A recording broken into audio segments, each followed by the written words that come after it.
Hey guys, how you doing? So yeah, I've returned back to the little spot that I like to come to when the weather's nice. Look how nice it is today, look. Beautiful, isn't it? The tide's actually in this time around. But look, I just, on the walk down here, I was just thinking about the subject of loneliness and, you know, how loneliness affects, or how mental health affects loneliness and what it does, you know, why we get to that place and why we tend to end up doing things alone or feeling like we're not really part of the crowd. And I think for me, I found that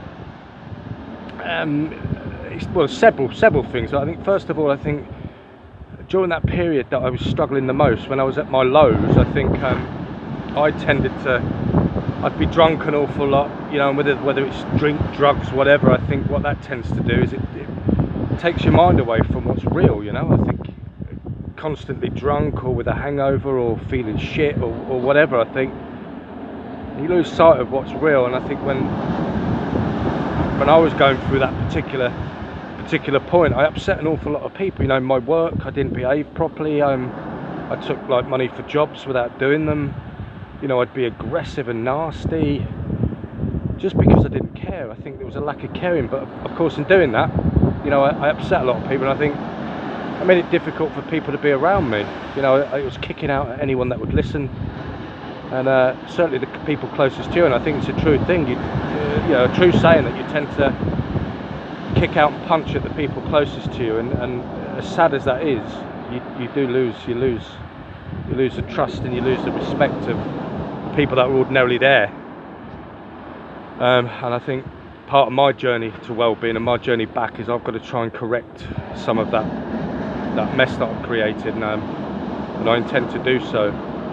But knowing that that's my intention, I think makes me feel good. But yeah, certainly I think that plays part of the loneliness for me. But I think one of the other things is of course,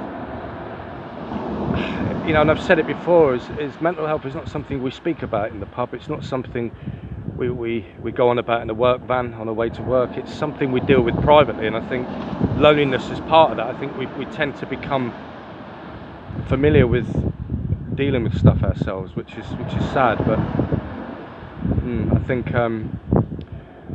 one thing I've learned is I think you have to have that time of reflection. I think you've got to have that time where you're on your own to get to know yourself, because for me, I had to go all the way back to the beginning and think hard about who I am, because I got to a point where I didn't know who I was. People would be telling me that I'm a monster and they don't recognise me, and this was all through behavioural things that I was doing that were just, unacceptable. But yeah, I urge you just to consider the idea of loneliness. Just know that it's part of dealing with mental health, and I'm sure that, like me, I intend to make good the wrongs I've done, and hopefully, you know, some of those people in my past have stuck with me and they've to some degree forgiven me, which is good. But just a short clip. I was just telling it as I was thinking it. But yeah, stay safe.